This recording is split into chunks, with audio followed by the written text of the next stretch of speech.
Cool. Yeah. We're live. All right. We're also recording for... Oh, no, this records everything, doesn't it?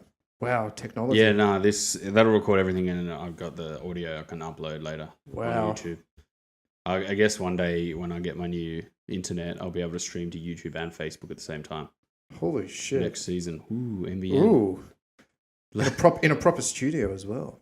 Wow, yeah. Home studio. All right, guys, welcome to the last episode of On the King's Dime for the season. Yes. We were there. It was disappointing, wasn't it? It was terrible. I don't have juice for my laptop for some reason. You plugged in? Yeah, I'm plugged in. You should be plugged in. Yeah, real professional here, just stopping the stream so he could plug his laptop in. I guess we'll do a wrap up of both games, a full series. A bit disappointing, lose both games. In the end, pretty handily. We did a little bit of a live stream on Monday night and Friday night rather, and that was it was good fun doing that, sitting there complaining about the refs and blowing up a little bit about some of the stuff. It was good to see Ding Dang out there on Friday, but unfortunately didn't get many minutes on Sunday at home. No, nothing. Nothing. Must be a dead outlet. Are you plugged in? Yeah. Yeah, but so it's a bit of a shame. Season ending in a little bit of a disappointment. I guess there is a little bit of breaking news, obviously, today and yesterday, that Andrew Bogut is going to go over to the NBA and play for his old team, Warriors, which is pretty good. Repping hard today, which is good. Yeah, that's it. Obviously, I think everyone was panicked a little bit and sort of thought, oh, he's gone, he's not coming back. I think he'll go over and play the 20-odd games and then some finals and then... Yeah, he's contracted. There's no NBA out clause. He was retiring from the NBA. That was the reason he came to the Kings. He got a pretty sweet deal. Bit of the team itself in the package. He will be going over for a little bit of a stint, keep him fresh in the off-season. Not a heavy schedule of 82 games. He won't be playing big minutes. Nah. He'll be playing 5 or 6 minutes a game. Yeah, so it's more just that rim protector when Boogie goes off the floor. Yeah, and then Looney's had a few hip injuries too, so I think and then Damian Jones was their other big, he tore his pectoral muscle at the start of the season, pretty much out for the season. So, yeah. I think the panic was that he wasn't coming back. I got double. Yeah, just turn that down a little bit. Or off at all. I think, the panic was, he's not coming back, that's it, that's the last we've seen him, but I think he is going to come back. And I think in terms of his fitness, it's going to be good for him to go stay fit, work hard for the next, 3 months, 3-4 months, then come back to the NBL and give back. Because I was sort of saying, I was looking at it today and I was just thinking, he's lost a lot of weight. That's not 2013, 2014 Bogut anymore. He's a totally different player. Yeah. I'm a bit worried.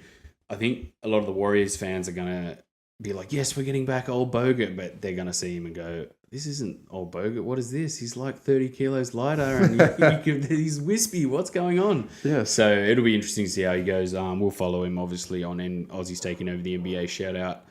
Aussies Taking Over the NBA. If you're into the NBA and you want to switch over, now Toby's going off, mate. Callie's going off. Bloody dogs. Back to I guess we'll have a chat about that after we go through this absolute abomination of a series that we just played, 2-game series. We hosted that watch party. Yeah, it was good. Last Thursday, which was thanks good. Everyone for coming along and seeing that. Went off pretty well. Did obviously plenty of salt after that. I think Gaze listened slightly in his matchup experience. I didn't see Adnan Malone Golding. It was definitely Lish. Man, they got off some chalky shots. We were there. Yeah. Probably for a semi-final, some of the most terrible refereeing I have ever seen. It was disgusting. We're in early. We're in early. The salt's coming out. First quarter, I thought, yep, okay, they're calling fouls. And then Bowen just goes and gets axed, shooting the baseline right at the end. And just they're all looking at the ball and no one's looking at Brian Bowen getting absolutely axed. So I watched that again and the lead official who's down in the corner looks over to the other ref and goes, puts his leg out he initiated that contact. I'm thinking, what? You're the lead. Why are you telling the guy, what to give? You're standing the furthest away. Let the guy, but the other two weren't watching it anyway, so it didn't really matter. They just look like stunned mullets, a lot of them. And in both games, I think I was, I watched the game again today, both games. That was hard to do. And both games. Look, first of all, I don't want to just go, man, Andrew Gaze's coaching in both those games was pretty bad. I've got to admit, like, I don't want to do that because he's leaving and you're like, man, thanks for everything. It's good we're moving on. But his coaching in both of those games wasn't very good. His matchups in the first game were abysmal. I think Randall was 60% of himself the whole time. Oh, for sure. Yeah, for sure. Which, I mean, I think let's go to the stats, but he shot 1 of 17, I think, in the second game, obviously on Sunday, and he just did not look good, looked limpy, wasn't really handling the ball like we're used to seeing the old Randall handles. And, Bogut went missing for long stretches of the game in both games. Yeah, a little bit. I'm not 100% sure. Like I was saying before we started, before the first game, we're not a team that plays on raw emotion. Like, we're fired up, we're wild, we're playing on raw. We seem very calculated, very meticulous in what we want to do, very technical. It was a bit of a punch in the mouth in that first game, and I was thinking to myself after that game, like, we've got to see reaction. And we came out in the first quarter in the second game, there was a reaction. Yeah. But just like every other game this year, it just disappeared again. Disappeared, and Kickett was pretty much unplayable this whole series. Yeah, in both games, he was very poor. Yeah, very poor. Didn't back to the amount of times he had switched on to Goulding in the second game and didn't back him down. Yeah, and then passed the ball into nothing. Yeah, and just traffic and then turnovers. It was just like, wow. You were pretty much unserviceable. At that point, when he did not back Goulding down, he should have been ripped off the floor for the rest of the game. He should have been. He was unserviceable. I think Adnan really did himself a credit. He came out in the second game and played extremely well. Yeah. And shot the ball well. Even in the first game, he played well. Really, I watched it back again, and he played well offensively, but he got switched onto the wrong guards. Defensively, he gets exploited. So you can't sort of say that was a poor performance. Like, that was bad case. Like, he tried his best, but he's 5'11", 6 foot. Like, there's nothing you can do about that. And you've got Randall, who's also 5'11", and then Lish by the end of the series. Like, I'm marking everyone, boys. Like, I'm trying my best. Like, he did a lot of the defending in both games. Like, and then obviously I went through and I looked at every single bucket from Casper Ware and Goulding.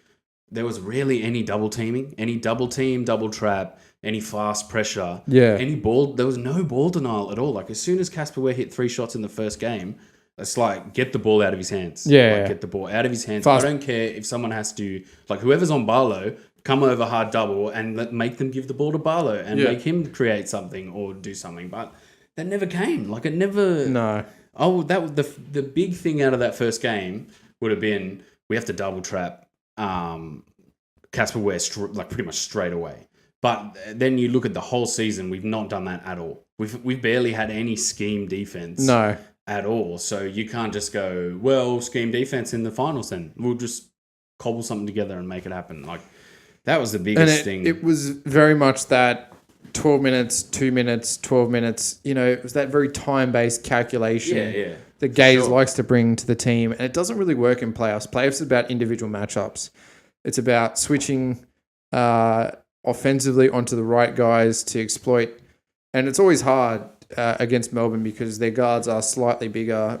Probably Ware and Randall are quite equal. And McCarron is a little bit bigger than Adnam and Lish as well. Even though it says he's only 6 foot on his wiki, looking at him, he's at least 6'5". He's probably 6'4". I reckon he's about the same height as Wilson. But the other thing, he can handle the ball. He's very comfortable on the ball. Yes. And very good at creating. And look, Barlow didn't score a point in the first game, and you will probably would have said, wow, he played poorly. That was a poor game for Barlow, yet he still had a couple of assists, grabbed boards, got a block. It was, I'm going to step back and do something else then. I'll help facilitate here and there. Like, basically, we should have just been forcing the ball to him and making him do something. Because I think he had that, like, really janky sort of dribble hesitation where he nearly lost the ball in the first game, and everyone's like, oh, like, it's good to see him creating something. But I went through it. Like, the amount of times here, down screen, like, Casper Ware runs off a down screen, one dribble, pull up shot, 3. make. And you're just like, can somebody come across and double, like force the ball out of his hand? Force him to at least lay it off into another player. As he pulls around the screen, go up and set the trap. But no, they just let him. Yeah, do something. And then you got Goulding the same thing. The amount of times he got a few chalky shots off though. He was very, very good on Sunday. Yeah. I think Lish defended him very well at times. He even shot over Kickett, who's 6'10". Well, that's barbecue chicken, really. Like you want Kickett. Like you're out there to go switch me on to Kickett. I want to take him. I want him. Yeah, at the 3-point line because he can't really run anyone at the 3-point. Sure. He can't really guard in the inside as well. He was 3 for 5 against Kickett. So five times he got. Oh no, sorry. Switched on to Kickett 6 times. He was 3 from 6, so 50% against Kickett, and then Kickett got a block also on him, but. If you're trying to go out of defense, you're basically going, I want Kickett. Bring him over here. Yeah. 1-on-1. That's how they beat us in the first game with DJ Kennedy basically destroyed Kickett and Newley. And then if you look down here, like Newley barely defended Goulding at all, and he barely defended Ware at all. Like we couldn't switch on a big guy. No, it was kind of all what do you call it? Zone defense. And then you can't play that against Melbourne. It doesn't work because we kind of saw this all season. We were like, oh, how are these guys shooting 25% against us? Well, they're not. Yeah, they were just we got very lucky in a few games where goal for sure. Yeah, it was fool's gold a lot of the season. We're not really running guys off the line. The only one that does that with any prowess is Kevin Lish, Brad Newley to an extent. David Ware very much went missing this entire campaign postseason campaign. But I mean, again. He's not. What are you looking for there, though? You're looking for a power forward that does something. But what? Like he doesn't put the ball on the floor. He can't score in the post. He can knock down shots, so that's about it. And then you need to be a body inside as well. And it's like it doesn't match up, man. Like, I know, and you know what? We should have seen more Deng Deng at the 4. He played really well. He came on. Every time he came on the floor throughout the season, we saw glimpses of. This guy can score in the post. He can stretch the floor. He's got a few moves around the basket. Yeah. A little bit, good on defense. Probably no worse than David Ware. Yet we see 3 minutes of him in trash time. Yeah, in the second game, that was a bit disappointing. You didn't see that. Yeah. He scored a couple of nice buckets on Kennedy in the first game where you went, sweet, that's something to go to. Again, from game 1 to game 2, nothing changed, man. And both of us sat there in the post game going, right, you need to change this. You need to make sure Adnam is never switched on to Goulding. And that happened a few times. I got here 3 or 4 times where he switched 2 from 3 on him. There were things we needed to do, man. Like lineup changes. Deng Deng needed to come in instead of Kickett. You needed to play Bowen a lot. Wilson should have been in. Randall at halftime when he's shooting none from 10. He didn't take a lot of shots in the second half, tried to get a bit hot in the fourth quarter and didn't get successful, but he looked injured. That's the time where you take Tommy Wilson, who's just dropped 15 for the Aussie Boomers against Iran. Yeah. And you go, right, you're a 6-foot guard Goulding. Guard Goulding, Golding. They say Goulding. Foolding. Yeah. Flop God. Flop Lord. But that was the biggest part was no change into game 2. I mean, we were there for game 2. David Ware hit a nice bucket to start. The energy, it was really good energy at the start of the game. The first game, they got a lot of home cooking, a lot of referee home cooking. Oh, there was just terrible refereeing this game. It's just like, we don't want the Kings to win. Well, it felt like it, man. It was weird. We're going to actively, not call anything. Yes, that's right, Matt. F Melbourne. We agree with you there on that respect. But hey, they got pretty chalky, and that's it. But it's funny. We were sitting beside someone at the game who was a Gaze family friend, and we were just cooking him, saying, "This is ridiculous." Yeah, blowing up, saying, "Why are you like this? Is exactly." And she's telling us to shush, and I was like, "Really?" Yeah, she must have known Gaze or something like that. But just. Good tactical offense, runs plays, understands the basics, but regular season assistant coach at best, not a head coach. No finals experience as well coming into it. It's a matchup game. You've got to play your matchups right. I think that's the biggest problem where we have a guy, Bowen, playing 14 minutes both games, yet we're getting beaten basically by jump shooters from 3 and mid-range. Like, what do? You put your biggest guard on these guys. Like, I don't understand. Like, that's probably the biggest problem we have all season is basically beyond Lish as a perimeter defender. Jerome Randall and Kyle Adam are probably at the point where they're basically just serviceable as bits in the team. Yet at the same time, on defense, they're easily exploitable. Yeah. And that's 3 guys you can't make a 2-man rotation fit properly unless you play Bowen at shooting guard or you play Wilson who's 6'4" and give him a chance, or maybe even Deng Deng at shooting guard, like something like that. Anything. When you're one down in the series and you're looking at half time and you've got to change it up. It's got to be radical. You can't keep going to the same thing. Definition of insanity is doing the same thing over and over and again, expecting a different outcome. Yeah, we didn't get that. Gaze is insane, and it was just not a poor performance, but a very poor tactical effort on that part. I mean, there was probably about 6 or 7 fouls that they didn't call where we could quite easily see that that's just you getting chopped off the ball, and ones that should have eventuated. They did call Adnam a little bit more, but it was... Yeah. Well, we'll go on to the ref rant. I think the first game, there was a few... like Boone was in foul trouble, I'm pretty sure, in the first game. Yeah. And it kind of felt like, make sure we keep him out there. You know what I mean? Like, don't go too hard on Boone for the rest of the game and for the next game, because basically we need that to even up the teams. There was a block on Adnan, like, and then Adnan just getting no respect at all. Like, there was a block where Goulding, like, he landed on Adnan after he shot it. On the way down, he catches his arm and hits him in the head.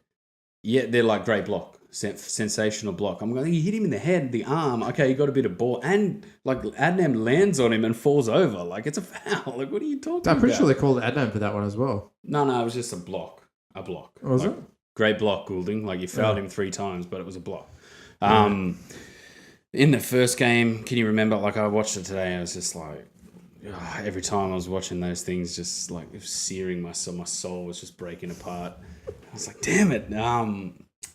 So I had them all in my head ready to go, but now I kind of just...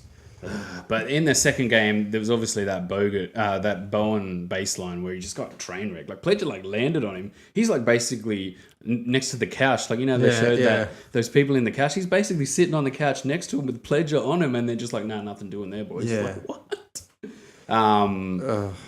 And I did have notes, but I don't think I brought them up. Damn. That's a shame. Just trying to think, there was another one. Oh, yeah, Goulding had 2 fouls and came out. Yes. That's right. And it was the where center drive, and where was nowhere near in. Goulding slapped Adnam. No, he bumped Lish, and then they're like, no continuation, and then that's on Goulding, and they're like, no, it was on Ware. It's like, it can't be on Ware, because if it's on Ware, there's a continuation. It's an and one. Yeah. And they didn't even go to the board. Like, they didn't go to the monitor at all in the entire series. Like, how many times this season have we just gone, why are they going to the monitor for this? Like, keep it going. Like, what are you doing? And then sometimes you're going, that's a hard foul. Like, no monitor. Like, not even going to the monitor for that. What the hell? Like, but yeah. And so he should have sat down for that. That was a foul. And on the telecast, they're going, oh, Casper Ware. It's a bit, a bit harsh on Casper Ware. It didn't say anything that it was like a legitimate foul from Goulding. And he should have sat down pretty much after that. And I think he went like 5 from 7 pretty much right after that and just cooked us in the second quarter. But beyond that, look, this team just didn't show like, hey, boys, like, what are you doing? Like, just have a crack, get wild, foul some guys, punch on maybe. Like, have you got anything? Like, it just, when they were coming off, it just seemed like, oh well, we're going to have a long holiday now.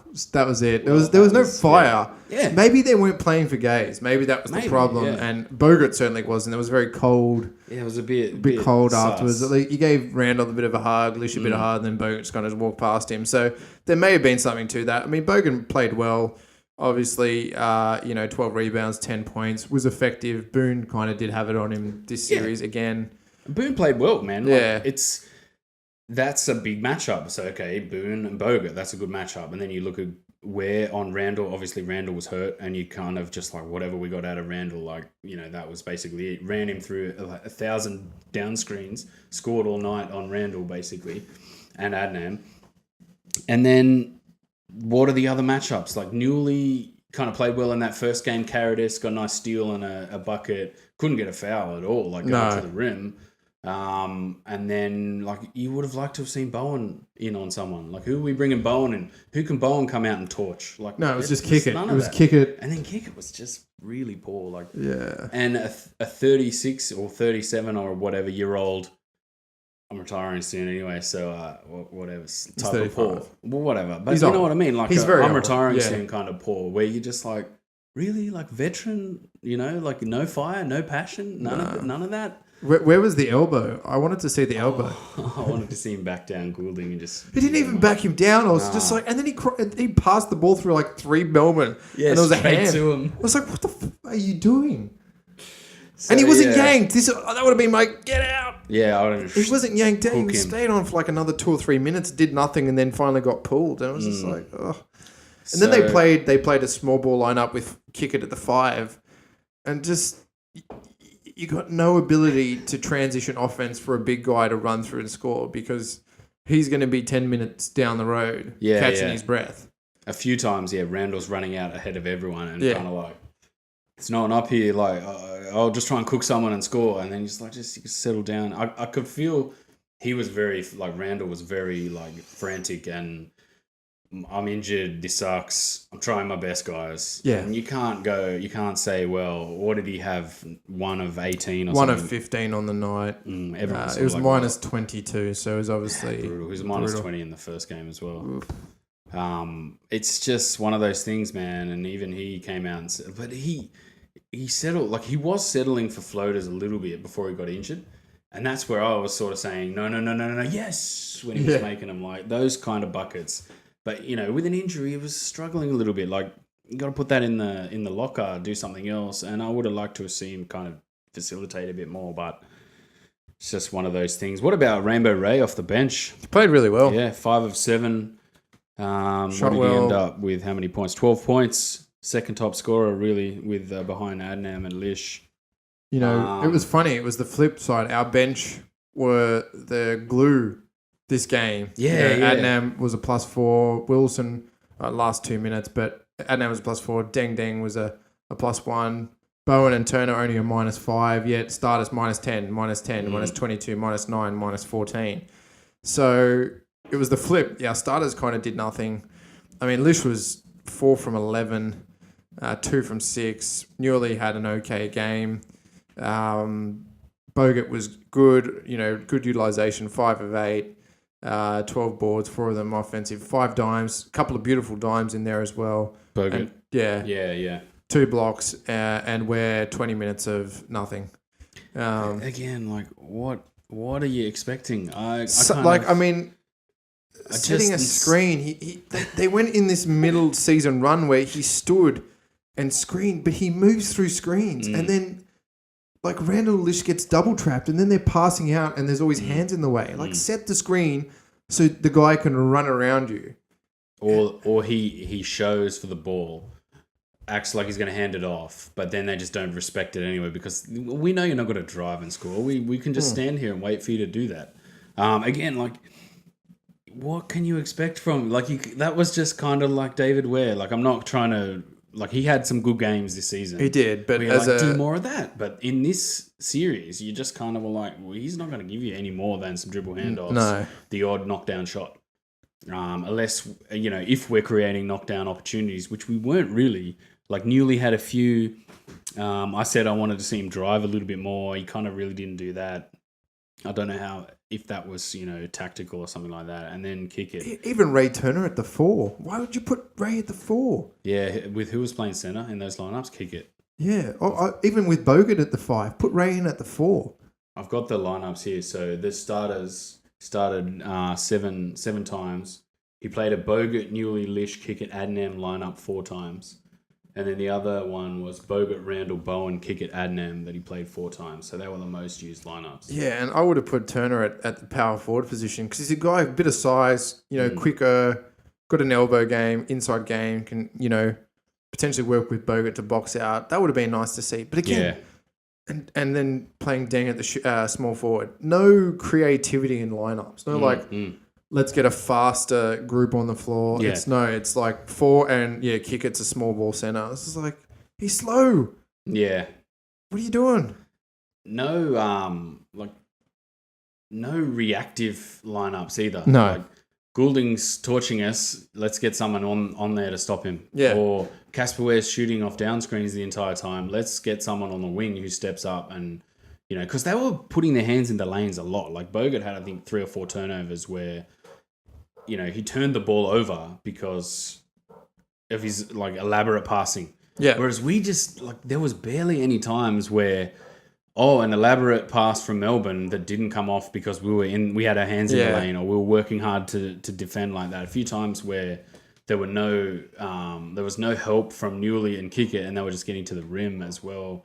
Casper Ware did that a few times, dancing in the lane with floaters. But what do you Ray Turner? I guess I think he becomes naturalized, so he'll probably stay next season. He's not an import next season. Okay. So he'll probably stay. But again, the rim protector, man, Yeah, but I'd play Ray as a 4. There's no reason why you can't play. He's got an elbow game. Finishes the rim really well. Got a few and ones, which was good. Yeah, can shoot the ball. Rebounds relatively good. Would be a good body for a 4 and a bit faster.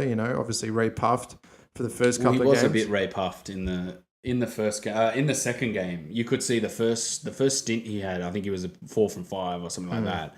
He came out because he was gassed. You could see him. We were at the game, you could see that he was gassed. But all of these lineups without Bogut in them, you bring Bogut out, there's no rim protector. They had 7'1" Pledger, who was a bit of a Gumby, we didn't go after him at all. We didn't go after him at all. You couldn't abuse him. We should have just my boons off, get on that guy, abuse that guy. Happened a little bit in game 2, a little tiny bit, but not enough, man. And then you take Bogut off the floor for us, and it's who have we got? No one. No rim protector at all. No. It's I hope Kicker can protect the rim. I hope Ray Turner can protect the rim. And then you've got Kevin Lish running around trying to defend for 3 positions. And then by the end of this second game, he was gassed, man. Yeah. Watching him, got whacked in the face by McCarron as well in the first game. And he played so well in both games for just no reward. And he's such a good bloke too. And I kind of feel he's probably the one I most feel sorry for, because he played his heart out in both games and unrewarded. But again, it's such a weird distinction between Gaze is a lot at fault for some of this, yet the players are also at fault a little bit because of some intensity issues and not being able to make things work. A few basic things where you're watching and you see David Ware and Bogut flash and then cut to the same spot, and you're just it's 28 games into a season. Why are you still both cutting to the same spot? Yeah. What is this? It's just lack of to win with that. Lack of chemistry. Then Melbourne just ran down screen after down screen after down screen. The amount of times Casper Ware scored off a curl. Yeah, and then just one dribble into a pull-up and he'd knock it down. I mean, he a little bit of fool's gold because he went on a run, I think, of about 5 where he missed. And that was where we came back into the game in the second half. But it's a set thing that they do every time. And I remember saying it in the first game where closing that game out, they just went to that every time. Yeah. And he drove on one and passed it out and they scored. And he drove, and then I think he scored at the rim. And then I think the other one, he just shot the same, one dribble pull-up. Whereas we never run that for Randall at all. I was sitting there thinking, Randall never does this. No. Someone comes up and screens off of one dribble, he has a wide open shot. And we've got the best screener in the league in Bogut. So, it's just so disappointing, man. Yeah. All aspects. It is. It was a long season for, potentially the best ever lineup put together in. Is it really? Well, yeah, technically, when you look at, Brad Newley, overseas player for a long time, Jerome Randall, former MVP, Kevin Lish, former MVP, Defensive Player of the Year, Bogut. He had a great season too. Great season. So you got 2 of the guys in. Adnam, who I think Wilson was the Siebel MVP last year. A lot of guys and a lot of talent, but the coaching is what essentially ended the season. Just not. I just don't want to say it, but I do want to say it. He is the greatest domestic player we've ever produced to play in the NBL, but it should have stopped there. It should have stopped there. Obviously not successful the last couple of years. And look how much Isaac Humphries has grown as a player in the last 12 months, yet he wasn't able to realise that for the Kings. Yeah. And it just shows you that the lack of ability and this, like, you do this and this only. And there's no, like, you can see that with Pinau. Like, you see him in the warm-up and he can pull up a little bit. He was move around the rim. In the warm-up. Yeah, it looked like he could knock him move down. Around it. Do you see him do anything else than move through screens and, try and offload dribble offloads? Or nothing. You didn't see that any season. Didn't see him try and pull up or try and finish around the rim because that's not his place. And I see that's very coaching based. Instead of saying, hey, if you're free, do it. Yeah. Yeah, have a little bit of creativity. That's okay, but it seems everything was overcoached, overplayed, and it worked some games really well. Yeah. But then it worked horribly. I think against the elite teams, it just was never really going to work. No. Melbourne's a very, very well constructed and well coached team. Part of me still wants to say, look, they got hot a couple of times, and we probably were in that game. But at the same time, we just had these. I didn't think we were going to win from about 2 minutes to go in the first half. I was like, yeah, this is. The second game. Yeah. 2 minutes to go, I was just like, we're down 5. Yeah, this is pretty much game. And we just couldn't go on these runs where. Put a team away, really. I think we did it probably about 4 or 5 times in the season, and that was against the cellar dwellers, and that was it. Yeah. We didn't really do it against the There was no trash time the whole season. We wanted to see some garbage time because we want to see the Deng of Kuths, the Dangs, put it together for some minutes, but we didn't ever get to see that. I think we did that against the Breakers once, and he didn't even play any garbage minutes. It's like, yeah, all right, starters will stay on and we'll stay 25 points ahead. But that's the only real, drubbing that we had.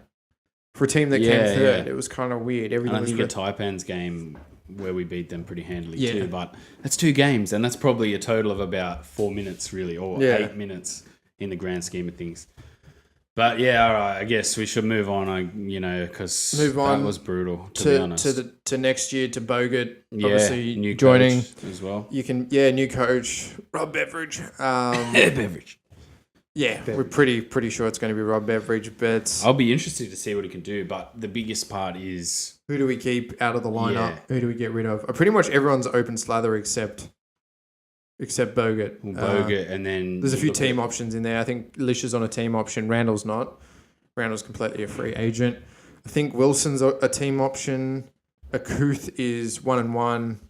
Look at this, you're dropping some knowledge. Yeah, I think I haven't even looked at any of the contracts. I have. It's pretty much everyone's up for grabs except Wilson, Akuth, Lish because he is a team option, and Bogut who has a guaranteed 2-year, no NBA out clause. Well, I'd like to see Lish opt in and stay. Yeah, he's probably one of the best perimeter defenders in the league, if not the best, and a scorer as well, and someone who, if you had a really good coach, you could run a lot of good offense with him and Bogut. Randall, obviously, I really liked. I enjoyed watching him this season, so I can see him if he coming back. Yeah, and it's one of those things you probably want to give Tommy Wilson that step up, backup role. Adnan potentially to go off and run his own team. I think that. I just don't know if I'd really invest in Adnan. Well, it's not so much Adnan. If you didn't have a Randall, if you had 2 bigger guards, you would invest in Adnan because he's a very good. He's a good scorer. He's a natural scorer of the ball, and you could put him on for stints where. You played a bigger shooting guard or you had a Lish, but in a backup unit throughout the year, he just got exploited because him and Randall will be on the floor sometimes. So you're 2 down instead of 1. And that's really not a great idea. So you want to probably give Tommy Wilson a go. We need to get Deng. I believe is also team optioned. We want to keep him, man. I really liked what I saw this year. I think he's got a place in there. But we do really need to sign a very good power forward. I think so. It's that scorer or the guy who kind of wants to score. Yeah. As a natural option. That's just what we lacked. Ware didn't have that. If Pinot ever played there, he didn't really have that. And then when you got a scorer in the mold of Bogut, who's not naturally gifted as a post player with moves, with drop steps, with a big bag of tricks. Yeah. I mean, what we got out of him really was phenomenal this season. It's probably more than I've seen in the last 6 years of watching him, where you go, wow, like he played really well offensively in this. You know, I thought he'd just finish the odd lob and, you know, put the odd 3 or 4 sort of lefty hooks up, and that would be it. But a lot of the times we kind of went to him as an option to score, which we could probably work through next year. And then you kind of look down, kick it, I probably wouldn't keep. And then Bowen's obviously going to go over to the NBA. Yeah, we might be able to pick up another next stars program player that doesn't want to go to. But I think that's only going to really last another year, because I think come 2020 it goes back to 18 for NBA draft. So we won't have a guy that's in that limbo for a year anymore. Oh, okay, yeah. Because you'll be able to be drafted at 18. So there's not that one between. I wonder what they're going to change then in the next stars. Maybe it'll just be an undrafted G League, like top G League player or something, to come play out here. Or exchange, some sort of exchange program or something like that. Exchange, maybe a draft and stash, like, you know, a second round pick that gets stashed. I mean, Devin Hall he was a 50-something pick for OKC. Trash season for Cairns, but, you know, scouted pretty well. I'm sure there's another couple of players, but it was Bowen, I think, Devin Hall, who was drafted and stashed. We don't know. We you know, there's obviously with the next season with the South Melbourne Phoenix coming on board. I don't know if that's going to add a couple more rounds to the. Yeah, that's true. Don't know what next season's going to look like in terms of. It's just one franchise, eh? Yeah. That makes the competition uneven too, isn't it? It was 8 teams at the moment. I think they need to go to one more. Whether that's a Canberra, a Townsville, a Newcastle. Who though? There's nowhere really. Townsville Crocs. I mean, they were a team for a number of years. Did they take all the Taipans fans? No, they were their own teams for many, many years. There was nothing to do in Townsville, so they used to actually pack out the stadiums. The problem is there's no money in Townsville. No one wants to play basketball there. Yeah. So there's really not a lot of sponsorships. It's a pretty broke town these days. So Canberra Cannons, Newcastle, who haven't seen the light of day. Did they ever have a team? I think they did for a year or two. I'm going to Google that right now. Wiki NBL teams list. Because I know there was some crazy Melbourne team that won it one season, then the next season was just like, no, we're out. We don't like you. We're out. No, it's current teams. Anyway, but I think there's going to be a big roster churn, so it's kind of going to be the same thing next year. Where we've got to put together a team again, guys, and put it together and hope for the best. Whereas Melbourne pretty much had the same team this year, and it showed. Or they lost a couple of guys like Adnam. Yeah, Bankstown Bruins. Wow, that's going 79-87. Canberra Cannons until 2003. Sydney Supersonics became the Sydney Kings. Frankston Bears, Geelong Cats, Gold Coast Blaze. Hobart, we might see a Hobart team. I think they're playing in the New Zealand domestic league, actually, the Hobart team. Yeah. I'm pretty sure that, lately. Hunter Pirates, there we are. The Hunter Valley. Yeah, they acquired the license from Canberra Cannibals, and they played for 3 seasons. Canberra Cannibals? Canberra Cannons. Newcastle Falcons played 20 years. Singapore Slingers, random. Southeast Melbourne Magic, they're going to get their team back. Townsville Crocodiles, they played for many years. They only were defunct 2 years ago. And Western Sydney Razorbacks were terrible. And that's pretty much all there was. So season in the books.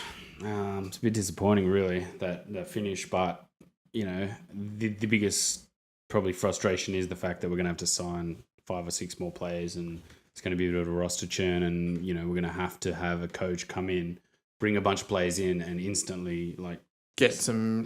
well and play well. Yeah, well, we'll be back to obviously bring you all the pre-season like we did this year. Obviously, there's a bit more of a fan following now. Thank you very much for your... Yeah, thanks to everyone, because it's been great doing this. Yeah, all season. I've really enjoyed it.